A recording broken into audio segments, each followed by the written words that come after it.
Tudo bem? Aqui é a Aline Bertrand e eu estou online aqui conversando com a Marinês de Carvalho Hartmann. Tudo bem, Marinês? Tudo, Lino. Obrigada pelo carinho. Pessoal que já assistiu o segundo congresso, eles já conhecem um pouquinho você, mas quem ainda não te conhece, você pode comentar brevemente sobre você para que eles possam te conhecer? Então, eu sou psicanalista junguiana e musicoterapeuta, musicista, e dou aula aqui na Alemanha, pessoal, os estudantes que querem fazer o curso de psicoterapia infantil. E aí, na verdade, o meu método é baseado nas cenas de areia, nos sons, em todas as partes criativas, as técnicas expressivas não verbais. Muito bem, que bacana. Eu, particularmente, acho isso essencial. A gente tratar o adulto depois já estar com problema é mais difícil do que realizar os processos, né, de prevenção e tratamento enquanto ele está se formando, né? Então, dentro disso, a minha pergunta é justamente assim. é, Você é musicista e você trabalha com os processos terapêuticos, quer dizer, e justamente dentro desse momento, né, onde está se formando o ser humano, que é a gestação e tal. Qual é a importância da música para a formação de uma pessoa enquanto ela está naquele momento gestacional e nos primeiros anos de vida? E eu também gostaria que você comentasse um pouco desse contexto na experiência que você teve lá na Finlândia.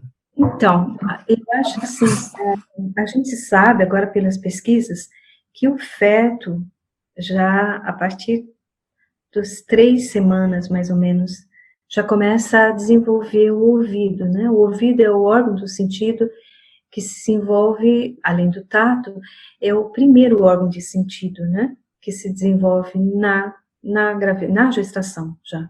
Então, muito cedo, o ouvido, ele já está acoplado com o sistema nervoso, né?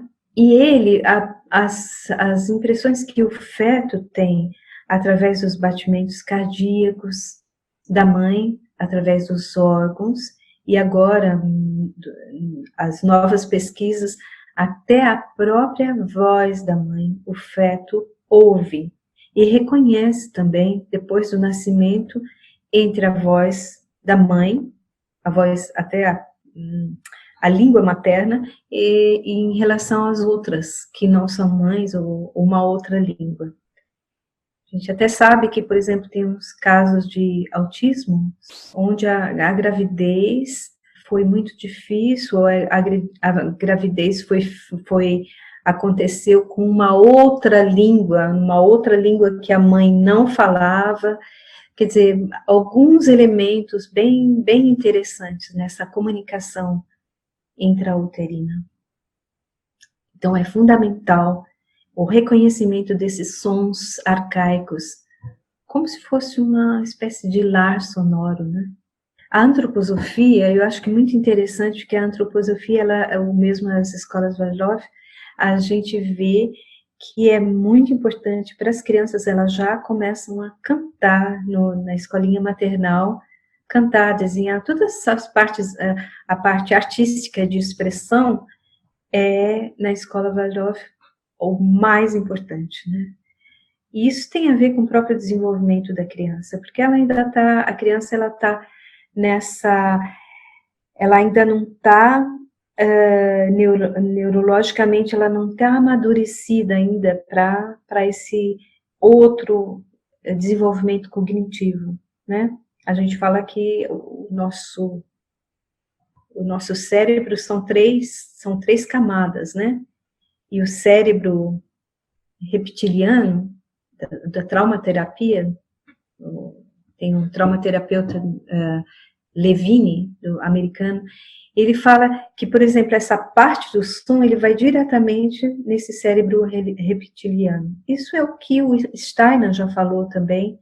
Esse encontro que teve na Finlândia acontece cada 2, 3 anos, e onde pessoas do mundo inteiro se encontram para discutir esse método da Verbeek, que foi uma cantora de ópera da Suécia, que trabalhou intensamente com o Rudolf Steiner e que desenvolveu um método de aprendizagem, de sensibilização da voz, uma coisa muito natural, muito maravilhoso, com exercícios que você faz para a língua, a gente sabe que a língua, por exemplo, é um músculo enorme, né?